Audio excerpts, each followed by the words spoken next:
দেখুন বন্ধুরা, আজকে আমি ময়দা দিয়ে যে এত সুন্দর রান্না করেছি বা রান্না হয় কোনোদিন ভাবতেই পারবেন। যারা মাছ মাংস খেয়ে থাকেন তারা একবার বাড়িতে এইভাবে ময়দাকে রান্না করলে দেখবেন মাছ মাংস সব খাওয়া ভুলেই যাবেন। ভিডিওটি পুরোটা দেখার জন্য অনুরোধ রইল। একটুকু স্কিপ না করে প্রথমেই আমি 1 কিলো ময়দা নিয়েছি। ময়দাতে নুন টুন কিছুই দিব না, জল একটু একটু দিয়ে ভালো করে ময়দাটা মাখিয়ে নেব। ও শক্তও না নরমও না, ডোটা দিয়ে 10-15 মিনিট ঢাকনা দিয়ে আমি মশলাটা করে নেব। এখানে নিরামিষ রান্না করব আমি।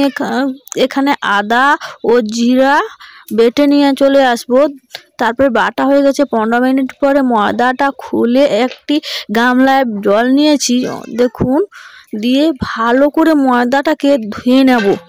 ধুয়ে একবার ফেলে দেবো জলটাকে, আবারও একবার এইরকম ময়দাটাকে চটকে চটকে ধুয়ে নিতে হবে। তার যে ভিতরের সুন্দর একটা চর্বির মতন বেরোবে, এইভাবে 3-4 বার ধুয়ে নিলে যতটাই বেরোবে সেটাই যথেষ্ট।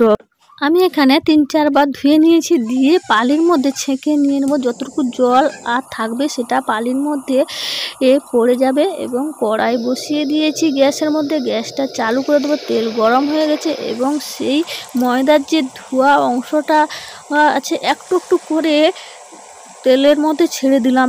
এত সুন্দর ফুলে যাবে, একটু বলের মতো ছোট ছোট করে দিলে কত বড় বড় হয়ে যাবে। দিয়ে ভালো করে লাল লাল করে ভেজে নিতে হবে। ছানটাটা আমি কম তেল দিচ্ছি বলে ছানটায় ছেঁকে নিতে খুন্তিয়ে আমি ছেঁকে নিয়েছি জামে। এইগুলো 3-4 বার হয়ে যাবে, দিয়ে এইরকম ভেজে নেব। দেখুন, 1 কিলো ময়দাতে অনেকগুলোই হয়ে গেছে আমার, 1 জাম হয়েছে। তাই ভাববেন যে 1 কিলো ময়দা ধুয়ে দিলে কতটুকু বেরোবে। 1 কিলো ময়দাতে কিন্তু অনেকগুলোই হয়েছে। মানে খাসির চর্বির চেয়েও কি সুন্দর লাগবে আপনারা কোনোদিনই ভাবতেই পারেন না। একবার হলেও বাড়িতে ট্রাই করবেন। আর যারা নিরামিষ খান তাদের এই রান্নাটাই ফেভারিট হয়ে যাবে একবার রান্না করলে। দিয়ে সেই কড়া সাদা তেলগুলো আমি অন্য একটা পাত্রে নিয়ে নিলাম। দিয়ে সেই কড়াতে আবার সরষা তেল কিছুটা দিয়ে দিলাম। সরষা তেল গরম হয়ে গেছে এবং শুকনো লঙ্কা কেটে দিয়ে দিলাম, ফোড়ন বা কালো জিরে দিয়ে দিলাম এবং একটু হিং দিয়ে দিলাম। হিং দিয়ে আদা বাটাটাকে ভালো করে ভেজে নিলাম। দিয়ে জিরা বাটা দিয়ে দিলাম। জিরা বাটাটাকে একটু ভালো করে ভেজে নিতে হবে।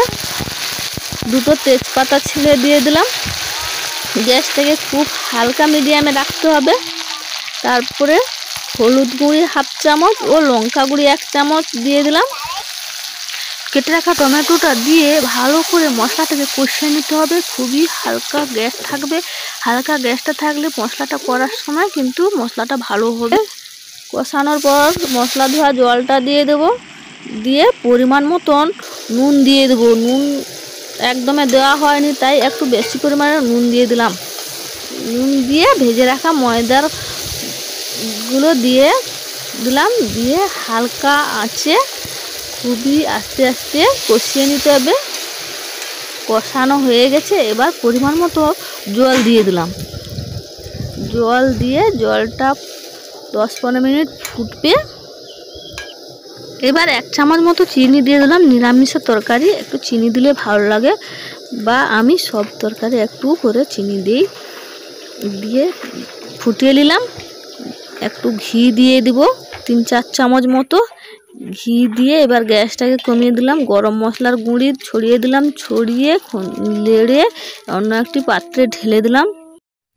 দেখুন, আমি এখানে খেয়ে দেখাতে পাচ্ছি না, অনেক গুরুজনেরা আছে সবাই খাবে, তাই আমি খেয়ে দেখাতে পাচ্ছি না।